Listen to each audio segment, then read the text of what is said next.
Hi, welcome back to ice academy. మనకి నిన్న time table అయితే రిలీజ్ కావడం జరిగింది కదా. C23కి, C20, C16కి తీసుకుంటే కనుక డిప్లొమాకి సంబంధించి ఏపీ డిప్లొమాకి. సో అవి మనమైతే ఆల్రెడీ మనం టెలిగ్రామ్ గ్రూప్ అయితే పోస్ట్ చేయడం జరిగింది. సరే, ఇప్పుడు మనం ఒక 2 నిమిషాలు దీని గురించి అయితే డిస్కస్ చేద్దాము. మనం ఎలా ప్రిపేర్ చేసుకోవాలా మన టైం టేబుల్ అనేది. ఎందుకంటే ఈరోజు డేట్ తీసుకుంటే మనకి 20th ఉన్నాము. మనకి 4th నుంచి అయితే ఎగ్జామ్ స్టార్ట్ అవుతున్నాయి కాబట్టి నెక్స్ట్ మంత్ జస్ట్ మనకి ఎన్ని డేస్ ఉన్నాయి? 14th డే ఎగ్జామ్ ఉంటుంది. సో మనం ఆ ఎగ్జామ్ కంటే 4th డే ఎగ్జామ్కి 2 days ముందు నుంచి చదువుకోవాలి కాబట్టి మనకి జస్ట్ 10 to 12 days ఉన్నట్లు, అంతకంటే ఎక్కువ టైము. సో ఈ టైంలో మనం ఏం చదువుకోవాలం, ఎగ్జామ్ స్టార్ట్ అయిన తర్వాత మనం ఎలా చదువుకోవాలని ఒకసారి మనం డిస్కస్ చేద్దాం ఈ వీడియోలో అందరికీ కామన్గా. ఎగ్జాంపుల్కి నేను మెకానికల్ ఇంజనీరింగ్ C23 సిరీస్ అయితే తీసుకోవడం జరిగింది. సో ఫస్ట్ ఇయర్ కానీ మీరు సెకండ్ ఇయర్ కానీ ఫైనల్ ఇయర్ కానీ ఎలా మీరు టైం టేబుల్ని మీరు ఓన్గా రెడీ చేసుకోవాలా, సో దట్ మనకు కన్ఫ్యూజన్ లేకుండా క్లారిటీగా మనం ఎగ్జామ్స్ రాసి పాస్ కాగలం అనేది మనం ఈ వీడియోలో డిస్కస్ చేద్దాం. సో టైం టేబుల్ తీసుకుంటే కనుక ఫస్ట్ ఇయర్ సంబంధించి మనకి ఇక్కడైతే సబ్జెక్ట్స్ చేయడం జరిగింది. ఫస్ట్ అంటే April 4th అయితే మనకి ఇంగ్లీష్ ఉంది, 8th మనకి ఇంజనీరింగ్ మ్యాథ్స్ ఉంది, తర్వాత 10th ఫిజిక్స్, 16th వచ్చి ఇంజనీరింగ్ మెకానిక్స్, 19th వచ్చి basic manufacturing engineering, 22nd engineering drawing, 24th chemistry అయితే ఉంది. ఫర్ ఎగ్జాంపుల్ మీరు కనుక ఫస్ట్ ఇయర్ స్టూడెంట్ అనుకోండి, అంటే ప్రజెంట్ ఫస్ట్ ఇయర్లో ఉన్నారనుకోండి, mechanical present first year C23 series. So మీకు ఇక్కడ చూసుకుంటే కనుక 4th నుంచి ఎగ్జామ్ స్టార్ట్ అవుతాయి కాబట్టి మీరేం చేయాలా, అప్ టు ఫస్ట్ వరకు అంటే April 1st వరకు మాత్రమే మీరు వేరే సబ్జెక్ట్ చదువుకోవాలా. 2nd, 3rd మీరు ఏం చేయాలంటే ఇంగ్లీష్ సంబంధించిన సబ్జెక్ట్ని చదవాలా. అంటే ఈ రోజు నుంచి, అంటే ఈరోజు డేట్ మార్చ్ 20th నుంచి April 1st వరకు మీరు ఇంగ్లీష్ చదవాల్సిన పని లేదు. అది పక్కన పెట్టేసి రిమైనింగ్ సబ్జెక్ట్ చదవాలా. డైరెక్ట్గా 2nd, 3rd చదవాలా, 4th పై ఎగ్జామ్ రాయాలా. ఇది ఇంగ్లీష్ సబ్జెక్ట్, అంటే దీన్ని మీరు చదవాల్సిన పని లేదు. అర్థమైందా? సో ఇంక రిమైనింగ్ టైంలో మీరు ఏం చదువుకోవాలంటే ఇవన్నీ సబ్జెక్ట్స్ చదువుకోవాలి. దీంట్లో కూడా దేనికి ప్రియారిటీ మనం ఎక్కువ ఇవ్వాలనేది మనం ఇక్కడ డిస్కస్ చేయాల్సింది. ఎగ్జామ్ చూడండి, మనకు 4th తర్వాత మనకి 8th ఉంది ఎగ్జామ్, నెక్స్ట్ ఎగ్జామ్. కాబట్టి ఇక్కడ మీకు 3 days ఉంది. సో నో ప్రాబ్లం, మీరు మ్యాథ్స్ని కూడా అప్పుడు చదువుకోవచ్చు. మీరు ఇక్కడ తక్కువ చదివినా ఇక్కడ 3 days ఉంది కాబట్టి మనం ఇంటెన్సివ్గా అక్కడ చదువుకోవచ్చు. ఇక్కడ చూడండి 9th మాత్రమే ఉంది గ్యాప్, అంటే ఇది ఫిజిక్స్కి ఓన్లీ 9th మాత్రమే, అంటే 1 day మాత్రమే గ్యాప్ ఉంది కాబట్టి మీరు దీన్ని ఇంపార్టెంట్, అంటే ఇప్పుడు ఎక్కువ చదువుకోవాల్సి వస్తుంది, టైం ఇప్పుడు ఎక్కువ కేటాయాలి ఈ సబ్జెక్ట్కు. తర్వాత మీరు ఇంజనీరింగ్ మెకానిక్స్ తీసుకుంటే 11th, 12th, 13th, 14th, 15th ఇది కూడా ఇప్పుడు చదవాల్సిన పని లేదు మీరు. ఓకే, సో అప్పుడే చదువుకోవచ్చు. అంటే ఇంగ్లీష్ ఇప్పుడు చదవాల్సిన పని లేదు, ఇంజనీరింగ్ మెకానిక్స్ ఇప్పుడు చదవాల్సిన పని లేదు. నెక్స్ట్ 17th, 18th 2 days ఉంది బేసిక్ మ్యానుఫ్యాక్చరింగ్ ప్రాసెస్కు. తర్వాత మనం 19 తర్వాత 20, 21 2 days ఉంది ఇంజనీరింగ్ డ్రాయింగ్కు. తర్వాత 23rd 1 day మాత్రమే ఉంది కెమిస్ట్రీకు. కాబట్టి మీరు ఎక్కువ ప్రయారిటీ ఇప్పుడు దేనికి ఇవ్వాలంటే, ఒకటి ఫిజిక్స్కి ఎక్కువ ఇంపార్టెన్స్ ఇవ్వండి, కెమిస్ట్రీకి ఎక్కువ ఇంపార్టెన్స్ ఇవ్వండి. మిగతావి కూడా చదువుకోండి, కానీ ఎక్కువ ప్రయారిటీ దీనికి ఇచ్చుకోండి. ఎందుకంటే టైం తక్కువ ఉంది కాబట్టి మనం రివిజన్ చేయలేం. ఫర్ ఎగ్జాంపుల్ కనుక మీరు మ్యాథ్స్ తీసుకున్నారనుకోండి, మీకు 3 days గ్యాప్ ఉంది కాబట్టి ఫుల్ ఫ్లెడ్జ్గా, అంటే వేరే సబ్జెక్ట్ పైన కన్ఫ్యూజన్ లేకుండా ఫుల్ ఫ్లెడ్జ్గా ఓన్లీ మ్యాథ్స్ చదువుకుంటాం, పోయి ఎగ్జామ్ రాసేసి వస్తాం. అదే మామూలు నార్మల్ టైంలో అంటే ఎట్లా అంటే, ఇప్పుడు మనము మొత్తం 6 subjects చదవాల్సి వస్తుంది కదా, 6 subjects 7 ఉండాలి, 7 subjects అన్నీ చదవాల్సి వస్తుంది కాబట్టి. సో అలా కాకోకుండా, సో ఇప్పుడు మనం ఏం చేస్తున్నాం, ఇక్కడ 3 days గ్యాప్ ఉంది కాబట్టి ఆ టైంలో మ్యాథ్స్ని ఫుల్ ఫ్లెడ్జ్గా చదువుతాం, అంటే వేరే సబ్జెక్ట్ గురించి ఆలోచించాము కదా. సో క్లియర్గా మనం నేర్చుకుంటాము, ఎగ్జామ్లో పోయి క్లియర్గా రాస్తాం, నో ప్రాబ్లం. సో దీని గురించి మనం డిస్కస్ చేయాల్సిన పర్లేదు. మరి ఎందుకు డిస్కస్ చేస్తానో మనం ఈ వీడియోలో స్పెసిఫిక్గా అంటే కనుక, ఫర్ ఎగ్జాంపుల్ మీరు సెకండ్ ఇయర్ ఉన్నారనుకోండి, ప్రజెంట్ సెకండ్ ఇయర్లో ఉన్నారు.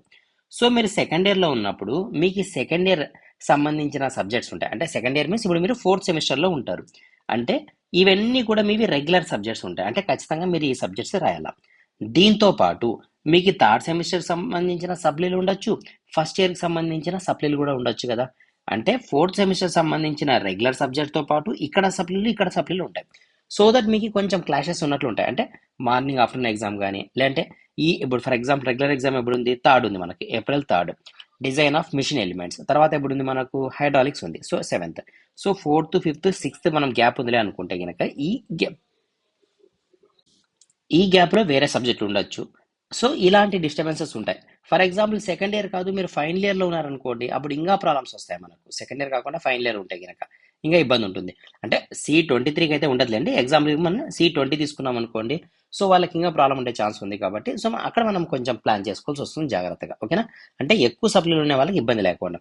కాబట్టి మనం ఏం చేద్దామంటే ఒక టైం టేబుల్ అయితే రెడీ చేసుకున్నాం. ఓకే, ఫర్ ఎగ్జాంపుల్ C23కి సంబంధించి డిప్లొమా మెకానికల్ ఇంజనీరింగ్ సంబంధించిన ఒక క్యుములేటివ్ టైం టేబుల్ని మనం రెడీ చేసుకున్నాం. అంటే దీన్ని నేను షేర్ చేస్తాను, మన టెలిగ్రామ్ గ్రూప్లో నేను షేర్ చేస్తాను దీన్ని మీరు ప్రింట్అవుట్ తీసుకోండి. ఓకేనా, లేదంటే నేను ప్రిపేర్ చేసుకుంటాను సార్ నోట్స్లో, అంటే పెన్ పేపర్తో రాసుకుంటానన్నా రాసుకోవచ్చు, టైం ఎక్కువ తీసుకుంటుంది, నో ప్రాబ్లం, మీరు మీ కన్వీనియంట్ బట్టి ఎలా కావాలంటే అట్లా చేసుకోండి.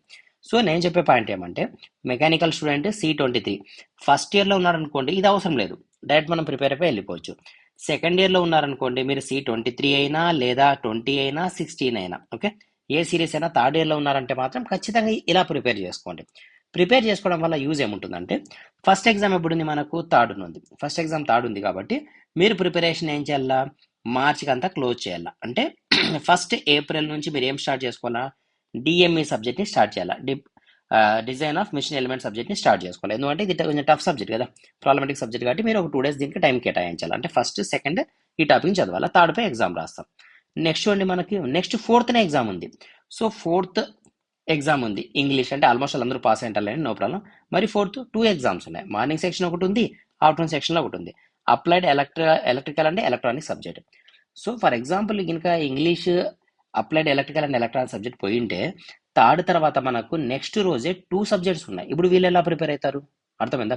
సో ప్రిపేర్ కావడం ఒకటైతే కన్ఫ్యూజ్ అయిపోయి ఏం చేస్తారంటే ఒక్కొక్కసారి ఒక 10-20% స్టూడెంట్స్ ఎగ్జామ్ ఉన్న విషయం కూడా మర్చిపోతారు నెక్స్ట్ రోజు ఒకటి.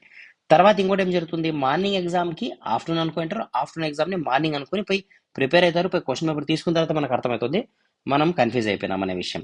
సో ఇలా ఫెయిల్ అయ్యే వాళ్ళు కూడా ఎక్కువ మంది ఉంటారు డిప్లొమాలో, ఎస్పెషల్గా చూస్తే ఇంకా మనం. కాబట్టి మీకు ఇలా టైం టేబుల్ రాసుకున్నారు అనుకోండి, సో నాకు ఈరోజు 2 exams ఉన్నాయని ఈ టైం టేబుల్ మనకి రిమైండ్ చేస్తూ ఉంటుంది.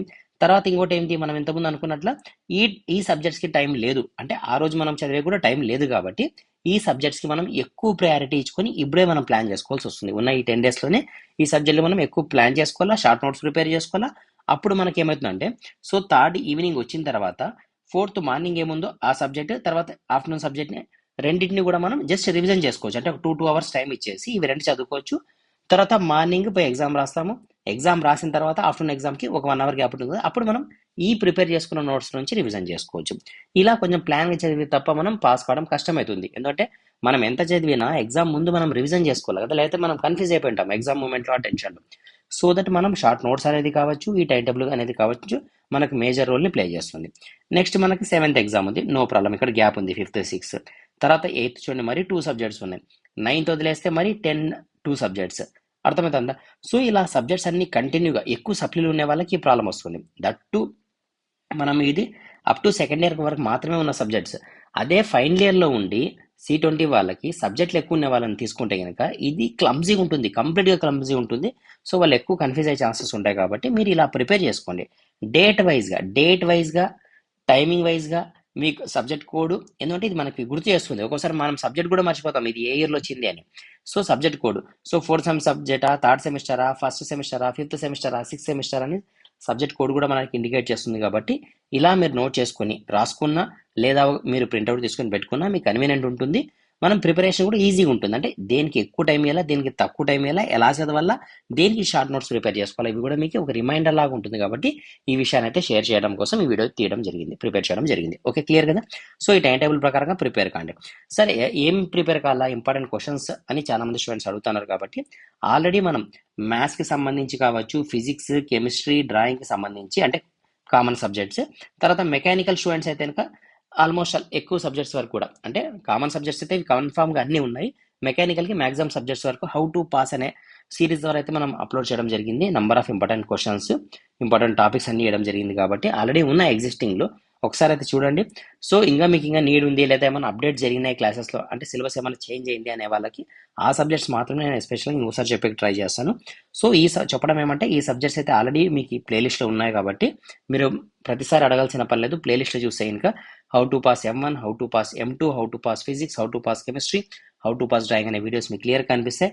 ఆ వీడియోస్ని 1-2 సార్లు చూస్తే ఇంకా మీరు పాస్ అయ్యేకి కావాల్సిన ఒక 30-40% వరకు మీకు ఆ నాలెడ్జ్ వచ్చేస్తుంది.